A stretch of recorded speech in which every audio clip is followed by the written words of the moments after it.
जोहार संगवारी हो।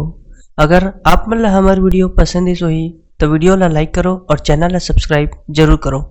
और हाँ, बेल आइकन ला जरूर दबाओ ताकि हमार नवा अवैया वीडियो आप मन ला सबले पहले मिले। जय जोहार, जय छत्तीसगढ़।